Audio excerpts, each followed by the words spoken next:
Tapi gedornya itu bukan seperti suara jari, bukan seperti suara tangan, tapi suaranya itu jadi kayak ada benda keras yang dipukul-pukulkan ke arah jendela. Nah, disinilah adik itu melihat ada sosok pocong. Pocong ini jelas-jelas dilihat oleh adik. Kepalanya ini, kepala pocong ini dibentur-benturkan di jendela. Buk, duk, duk.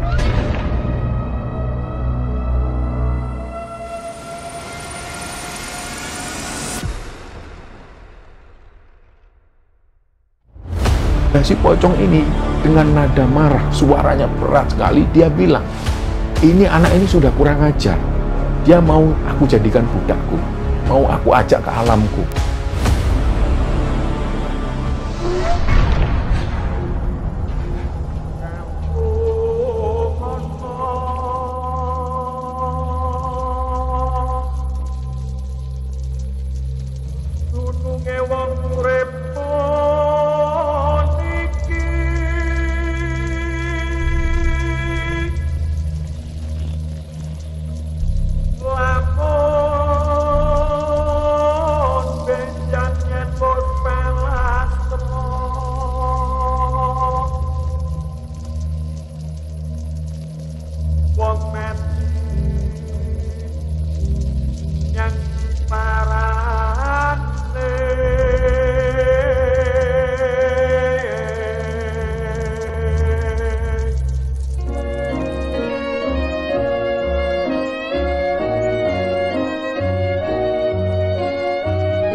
Bismillahirrahmanirrahim. Assalamualaikum warahmatullahi wabarakatuh. Sobat Kembara Sunyi dimanapun teman-teman berada. Pada kesempatan kali ini kami akan membagikan cerita yang dikirim oleh Sobat Kembara yang bernama Adik yang asalnya dari Sragen, Jawa Tengah. Sebelum kita masuk ke ceritanya, untuk teman-teman yang nonton tayangan ini dan belum subscribe, jangan lupa untuk subscribe lebih dulu agar channel Kembara Sunyi ini lebih berkembang lagi dan kami lebih bersemangat lagi dalam membuat konten-konten terbaru di Kembara Sunyi. Dan untuk teman-teman yang telah mendukung kami sejauh ini, kami mengucapkan terima kasih banyak. Semoga amal kebaikan teman-teman dibalas kebaikan berlipat oleh Allah Subhanahu wa Ta'ala.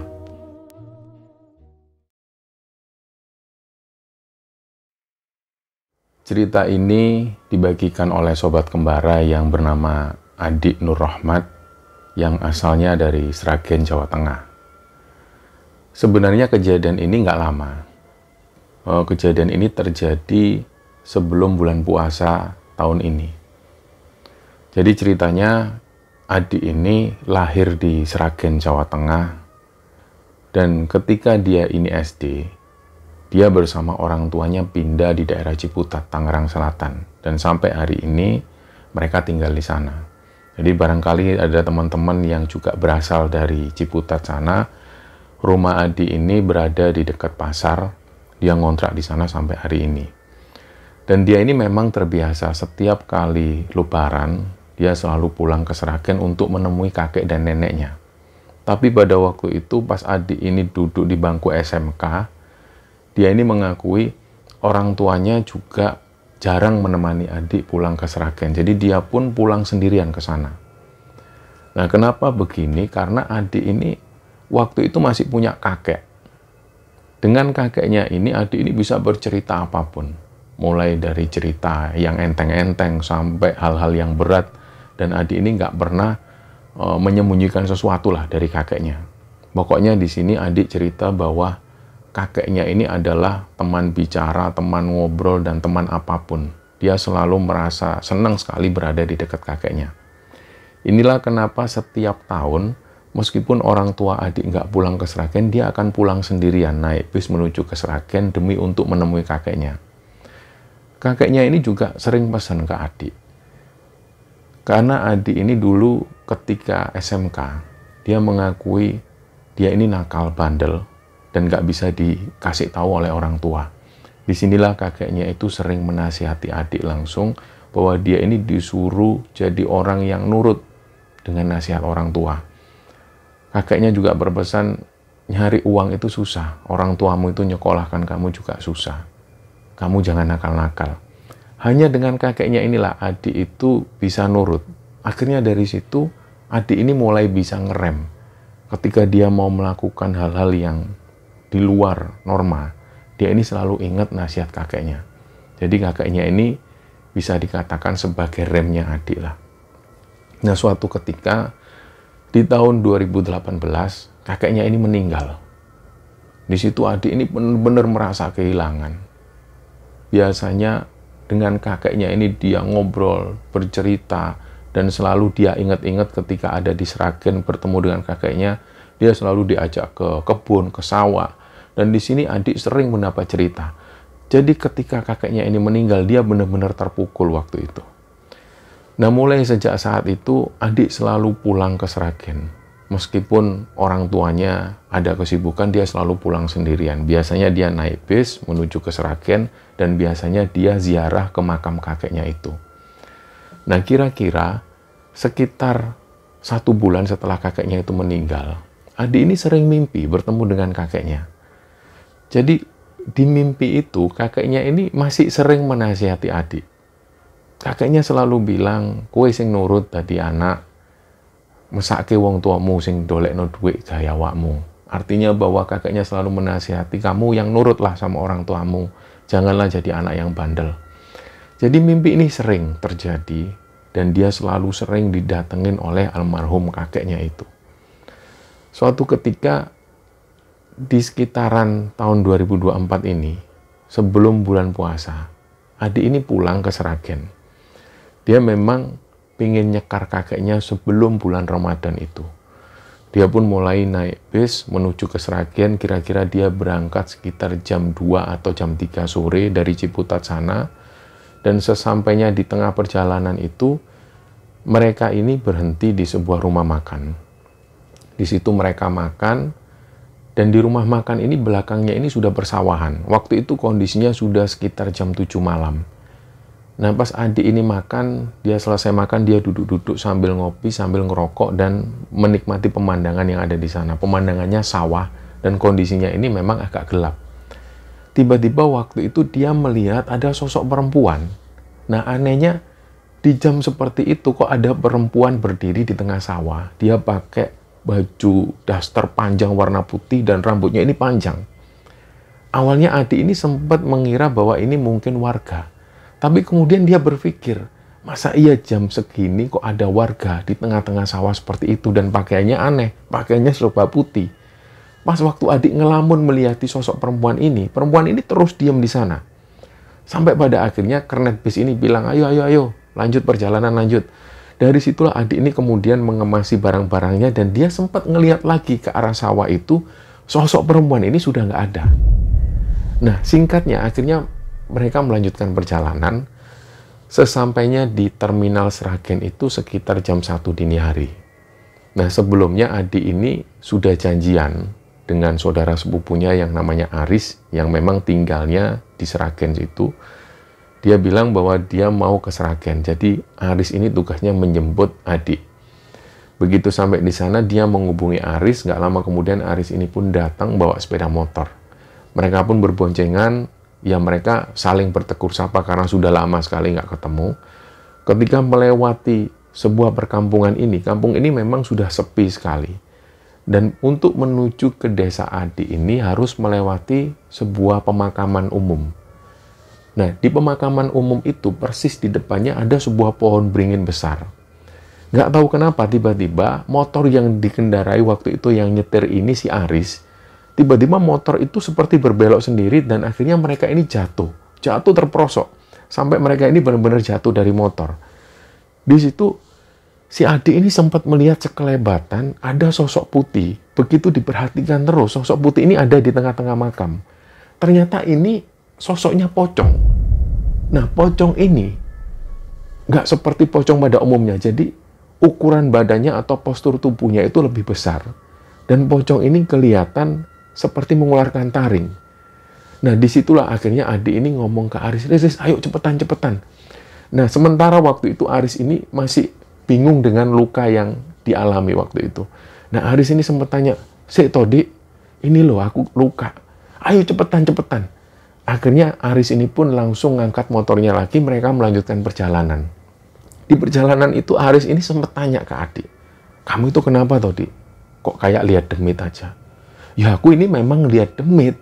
Aku ini barusan lihat pocong. Nah di situ Aris ini diam. Dia nggak mau menanggapi lagi perkataan dari si adik. Begitu sampai di rumah, si adik ini langsung bertemu dengan neneknya.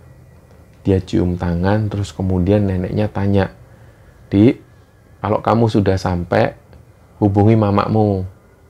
Nanti beliaunya khawatir." "Oh iya, Nek." Si adik pun menghubungi mamanya, dia bilang bahwa dia sudah sampai di rumah neneknya. Nah, di jam-jam seperti itu, mereka ini nongkrong lebih dulu. Jadi mereka waktu itu bikin kopi dan nongkrong di teras rumah. Suasana desa ini sepi. Nah, di tengah-tengah obrolan itu, si Aris ini bilang ke adik, "Dik, aku mau kencing dulu ya." "Loh, kamu itu mau tak cerita nih? Aku ini mau cerita kejadian yang tadi di makam." "Oh, sebentar, aku ini sudah kebelet." Aris pun masuk. Dia masuk menuju ke dalam, tiba-tiba si adik ini dengar ada suara orang jalan. Jadi di kanan kiri rumah neneknya itu memang masih banyak pohon-pohon jati yang rapat, dan daun-daun jati yang sudah kering yang berjatuhan di tanah ini, kalau diinjak, ini selalu memunculkan bunyi kerak, kerak. Nah waktu itu memang adik ini dengar ada suara orang jalan, jelas banget, kerak, kerak. Terus adik ini sempat manggil, "Riz," tapi nggak ada jawaban. Nah, nggak lama setelah itu adik dengar lagi ada suara orang jalan. Terdengar jelas bahwa daun-daun kering ini ada yang nginjak. Nah, kemudian nggak lama setelah itu, Aris ini pun balik. Dia tanya ke Aris, "Weh mau lapo? Kok melaku nang pinggir rumah? Kamu tadi ngapain kok jalan di pinggir rumah?" "Lah ngapain aku jalan di pinggir rumah? Wong aku ini baru dari toilet." "Wah, ya wis lah, Di, ayo tidur dulu aja." Si Aris ini ngajak tidur. Akhirnya Aris masuk duluan, sedangkan si adik ini belum bisa tidur. Dia memutuskan nonton TV, dan kebetulan waktu itu tayangan di TV ini sedang menayangkan film Warkop DKI. Nah, karena film Warkop DKI ini lucu, di situ adik ini nonton sendirian sambil ketawa-ketawa. Nah, ada satu saat di mana pada saat adik ini ketawa, tiba-tiba pas adik ini berhenti ketawa, ada yang ikut ketawa. Nah, suara ketawa ini ada di samping rumah. Adik ini memikirkan, ini Aris ini yang jahil lagi. Terus dia ini tanya, "Riz, kamu ngapain toh? Ikut sini lo nonton." Tapi nggak ada jawaban. Akhirnya adik pun melanjutkan nonton film ini lagi, dan dia ketawa-ketawa lagi. Lah di sini adik ini semakin mendengar ada suara orang ketawa. Wah, suara ini terdengar jelas sampai kemudian adik menuju ke kamarnya Aris. Dia pastikan ternyata posisi Aris ini tidur. Nah, dari situlah akhirnya langsung adik matikan TV, dia masuk ke kamar. Pas adik ini berusaha tidur, waktu itu sekitar jam 2:30 dini hari. Dia mencoba memejamkan mata. Nah, pas waktu ada di dalam kamar ini, adik itu merasa seperti sadar nggak sadar. Dia melihat jelas sosok kakeknya ini masuk ke kamar. Nah, adik ini bahkan sempat berpikir waktu itu, loh, kakek kok datang ke sini? Kakek kan sudah meninggal. Tapi si kakek ini terus, dia jalan langsung mendekat ke arah adik, terus kakeknya ini duduk. Dan di sini kakeknya ini ngomong dengan bahasa Jawa yang kira-kira artinya beliau ini mengucapkan terima kasih ke adik. "Terima kasih adik, kamu sudah datang ke rumahnya kakek. Kakek ndak nyangka loh kalau kamu itu kangen sama kakek. Minta tolong ya doakan kakek, dan maafkan kakek selama ini sering bawel ke kamu, sering nasihatin kamu. Ini juga untuk masa depanmu. Kamu yang nurut sama orang tuamu." Nah, pas waktu si kakeknya ngomong seperti ini benar-benar seperti nyata. Jadi seolah-olah kakeknya ini duduk persis di sampingnya adik. Jadi di situ adik juga mengucapkan, "Iya mbah, sama-sama mbah." Gak lama setelah itu dia pun kebangun. Barulah di situ dia sadar ternyata mimpi, tapi kondisinya benar-benar seperti nyata.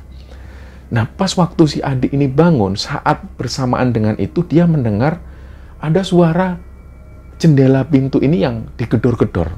Tapi gedornya itu bukan seperti suara jari, bukan seperti suara tangan, tapi suaranya itu jadi kayak ada benda keras yang dipukul-pukulkan ke arah jendela. Barulah di situ adik ini kaget. Dia ngintip ke arah kamarnya Aris. Aris ini posisinya tidur. Tapi suara ini masih terus terdengar dan akhirnya adik ini memberanikan diri, dia ngintip. Nah, disinilah adik itu ngelihat ada sosok pocong. Pocong ini jelas-jelas dilihat oleh adik. Kepalanya ini, kepala pocong ini dibentur-benturkan di jendela. Buk, duk, duk. Nah, waktu itulah adik kemudian ngomong ke Aris. Dia bangunkan anak. Riz. Aris sekali lagi kaget. Loh, lapo tuh, Dik? Aku ini tidur kok mau ganggu. Riz, itu Riz ada pocong. Nah, si Aris ini nggak percaya. Terus akhirnya Aris mendekat ke kamarnya adik. Aris ini coba mendengar, ternyata masih mendengar juga ada suara duk, duk, duk. Si adik menjelaskan ke Aris, Riz, itu pocong. Kepala pocong ini dibentur-benturkan ke jendela. Nah, adik ini ngomong ke Aris, wes wah, ayo tidurlah. Tapi adik ini tahu, Aris ini nggak tidur. Dia kelihatan takut, dia gelisah waktu itu. Tapi entah kenapa kok Aris ini selalu nyuruh adik untuk tidur. Dia kayak seolah nggak mau tahu suara ini. Padahal suara ini terus masih terdengar. Sampai terdengar adzan subuh baru suara ini benar-benar berhenti. Nah, keesokan harinya adik sendiri nggak menanyakan hal ini lebih lanjut ke Aris. Mereka langsung menuju ke makam kakeknya, itu mereka ziarah. Nah, setelah ziarah nggak lama setelah itu adik ini pun pulang kembali ke Ciputat. Nah, pada saat ada di Ciputat, ya, adik ini menjalani aktivitas seperti biasa. Si adik ini tergabung di sebuah komunitas pencak silat. Jadi, komunitas ini selalu menggelar latihan pencak silat di salah satu hari. Jadi, seperti biasa, adik menuju ke sana untuk ikut latihan pencak silat ini. Nah, malam itu adik ini merasa kondisi fisiknya ini benar-benar capek. Dia latihan itu benar-benar full. Dan pulang itu dia badannya letih, lesu. Kayak seolah-olah dia mengendarai motor ini kayak serasa mau ambruk. Nah, dalam perjalanan menuju ke rumah, dia ini melewati sebuah jalan yang kanan kirinya ini adalah pepohonan bambu. Tiba-tiba di sana, si adik ini melihat ada sekelebatan putih. Inilah yang membuat adik ini gagal fokus dan kemudian dia terperosok di selokan itu. Sampai dia ini jatuh. Terus dia angkat lagi motornya, dia sempat ngeliat sekilas. Ternyata yang dilihat adik ini adalah sosok pocong. Nah, pocong inilah yang pernah dilihat adik pada saat di Sragen itu. Sosok pocong ini postur tubuhnya lebih besar. Dan pocong ini mengeluarkan taring. Jadi dari situlah adik ini langsung cepet-cepetan mengendarai motornya, dia langsung pulang ke rumah. Begitu sampai di rumah, dia langsung tidur. Nah, pas tidur ini tiba-tiba adik ini mimpi. Dia ini ada di sebuah hutan jati. Hutan jati ini padat sekali, rapat-rapat, dan kondisinya itu malam hari. Adik sendiri ini nggak tahu kenapa kok dia tiba-tiba ada di hutan jati ini. Pas dia jalan, dia melihat ada sinar putih. Dari kejauhan dia melihat. Begitu dia berjalan lagi, ternyata sinar putih ini bukan benar-benar sinar. Ternyata ini adalah sosok pocong yang mendekat ke arah adik. Nah, disitulah adik ini benar-benar ketakutan, sampai pada akhirnya dia ini lari. Nah, sosok pocong ini ngejar si adik, dan adik ini sempat jatuh. Pas waktu adik ini jatuh, pocong ini mendekat ke adik, dan dia mau mencekek lehernya adik. Di sini adik benar-benar melihat wajah dari pocong ini. Wajahnya itu berdarah-darah, dan dari pocong ini, dari mulutnya itu keluar taring yang tajam sekali, dan dia kayak seolah-olah mau menggigit adik. Disitulah adik ini teriak-teriak dalam mimpi itu sambil dia mencoba bergerak-gerak, sampai pada akhirnya dia benar-benar sadar karena ibunya sudah bangunin si adik. Bangun dik. Barulah dia bangun, dia melihat di situ ada ibunya. Terus ibunya tanya, kamu ini kenapa toh kok kayak gini tidur? Bu, adik mimpi buruk, Bu. Ya makanya kalau mau tidur itu doa dulu. Nah, ibunya cuma ngomong seperti itu. Akhirnya beberapa hari kemudian, adik nggak mengalami mimpi ini. Dia menjalani aktivitas lagi, dan sekitar 1 minggu setelah itu, dia mengikuti latihan pencak silat lagi. Nah, setelah pulang dari sana, adik ini langsung pulang ke rumah. Dia ingat pesan dari ibunya. Sebelum tidur, cuci tangan, cuci kaki, dan baca doa. Dia lakukan ini. Dia cuci tangan, cuci kaki, baca doa, supaya dia nggak mimpi buruk lagi. Ternyata setelah adik ini melakukan hal itu, pada waktu dia tidur, dia mimpi lagi. Dia mimpi ini ada di hutan jati lagi. Nah, dia sudah merasa ada sesuatu yang nggak nyaman dalam mimpinya itu, ternyata benar. sosok pocong ini datang lagi. Pocong ini postur tubuhnya besar, dan dia ini mengeluarkan taring. Dan langsung sosok pocong ini menyerang Adik. Adik ini mencoba untuk berlari. Tiba-tiba, gak lama setelah itu pocong ini tiba-tiba terpental sendiri. Terpental jauh kayak dia ini mendapat sebuah serangan, gak tahu dari mana. Begitu Adik noleh ke arah kanan, ternyata di situ ada sosok kakek-kakek. Nah, kakek-kakek ini dilihat sekilas oleh Adik, memang wajahnya itu mirip kakeknya si Adik. Jadi di situ Adik ini melihat sosok kakek-kakek ini coba menghalangi sosok pocong yang mau menyerang Adik. Dan di situ seperti ada sebuah lingkaran yang membuat pocong ini nggak bisa menyerang Adik. Dan pada akhirnya di situ Adik mendengar si sosok kakek ini ngomong kepada si pocong ini, "Kamu jangan nyerang, ini cucu saya. Jangan nyerang, ini cucu saya, kasihan." Nah, si pocong ini dengan nada marah, suaranya berat sekali, dia bilang, "Ini anak ini sudah kurang ajar. Dia mau aku jadikan budakku, mau aku ajak ke alamku." "Loh, kenapa? Jangan, ini cucu saya, sudah kamu pergi." Tapi sosok pocong ini terlihat marah, dari matanya itu marah dan taringnya ini keluar tajam. Si sosok pocong ini coba menyerang Adik lagi, tapi di situ dia nggak bisa masuk. Karena seperti ada sebuah lingkaran yang sinarnya ini bersinar banget. Di situ pocong ini terpental lagi. Dan sampai pada akhirnya, sosok kakek-kakek ini benar-benar minta maaf ke sosok pocong tersebut. "Aku mewakili cucuku, aku minta maaf ya. Kalau cucuku ini ada salah, aku minta maaf."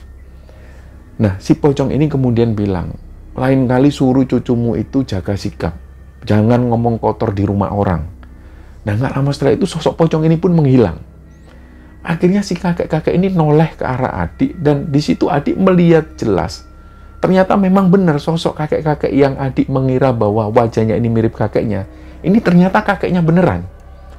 Nah, kakeknya ini akhirnya ngomong ke Adik, "Le, sing ganggu kowe iki mau jenenge pocong gondo geni. Pocong iki teko Sragen. Dia ini sengaja mengganggu kamu karena kamu sudah pernah bicara kotor ketika kamu melewati rumahnya.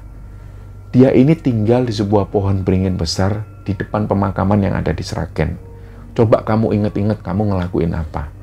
Sudah, dari sini jangan kamu ulangi lagi hal-hal yang seperti itu. Ingat pesan kakek." Setelah itu kakeknya ini tiba-tiba seperti menghilang. Dan si Adik ini kebangun lagi dengan nafas yang tersengal-sengal. Dideketin oleh ibunya. "Kamu kenapa toh, Dik? Kok nafasmu tersengal-sengal?" Terus Adik cerita bahwa dia ini mimpi buruk lagi. Setelah Adik cerita ke ibunya, dia akhirnya ingat-ingat lagi. Kenapa ya? Kok kakek bilang kalau pocong ini namanya pocong gondo geni. Dia tinggalnya di sebuah pohon beringin di depan pemakaman yang ada di Sragen. Padahal Adik sendiri ini tinggalnya di Ciputat. Dia jarang sekali ke Sragen. Terus dia ingat-ingat, apa iya pada waktu sebelum Ramadan, pas dia menuju ke Sragen itu bersama si Aris, dia melakukan sesuatu. Dia ingat-ingat lagi. Barulah di sini Adik ingat. Memang pada waktu itu, pas dia diboncengkan oleh si Aris, motor mereka ini jatuh. Di situ memang si Adik ini sempat ngumpat. Dia bilang, "Anjing." Terus dia mengumpat dengan kata-kata jorok. Memang posisi mereka jatuh ini persis di depan pohon beringin itu, di dekat pemakaman. Nah, karena si Adik ini penasaran, dia langsung hubungi si Aris. Dia ceritakan semua tentang mimpinya itu, tentang dia didatengin sosok pocong. Dan di sini Adik cerita ke Aris, "Riz, aku ini mimpi ketemu kakek. Terus pas si pocong ini nyerang aku, kakek itu coba menghalangi. Setelah itu kakek ini jelasin ke aku ini juga agak heran. Kata kakek, pocong ini dijuluki namanya pocong gondo geni. Kamu tahu nggak?" Tiba-tiba Aris ini diem. "Wis Todik, nggak usah bahas itu. Itu pocong itu sudah terkenal di sini. Itu pocong legend di sini. Kalau kamu bahas soal ini, aku nggak mau. Sudah, tak tutup aja teleponnya." Jadi kayak seolah-olah Aris ini menghindar dari pembicaraan ini. Nah, terus di sini Adik semakin penasaran. "Kenapa, Toris? Kenapa kok kita nggak boleh ngomongin ini?" "Gini loh, Dik. Di sini ini sempat rame soal pocong gondo geni itu. Memang benar kata kakek.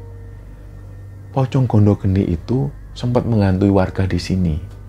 Dan mulai sejak saat itu, kita itu nggak berani ngomongin pocong gondo geni ini. Karena kami ini percaya, siapapun yang membicarakan atau lagi ngomongin pocong gondo geni ini, nanti dia datang. Sudahlah, aku nggak mau bahas. Akhirnya telepon ini pun ditutup. Nah, mulai sejak saat itu, akhirnya adik ini nggak mau lagi membahas tentang sosok pocong gondo geni ini. Dan memang teman-teman, pocong gondo geni ini sempat menteror warga yang ada di salah satu desa di Sragen itu. Makanya dari situ warga sepakat mereka nggak mau lagi membicarakan tentang sosok pocong gondo geni ini. Entah asalnya dari mana. Jadi beritanya masih simpang siur karena memang setiap kali warga mau membahas tentang ini, nggak ada yang mau, nggak ada yang berani. Karena mereka percaya kalau mereka membahas soal pocong gondo geni ini, mereka akan datang. Nah, dari sinilah kemudian adik memberanikan diri menceritakan ini ke Kembar Sunyi. Nah, semoga kalian semua yang menonton tayangan ini bisa terhibur dengan cerita dari adik ini. Dan semoga tidak ada apapun yang terjadi dengan kami maupun dengan kalian yang menonton tayangan ini. Kita berdoa kepada Allah untuk berlindung dari godaan jin dan setan yang terkutuk. Semoga kisah ini bisa kita ambil hikmah dan bisa kita ambil pelajaran di dalamnya. Teman-teman, mohon maaf kalau ada salah-salah kata. Wassalamualaikum warahmatullahi wabarakatuh.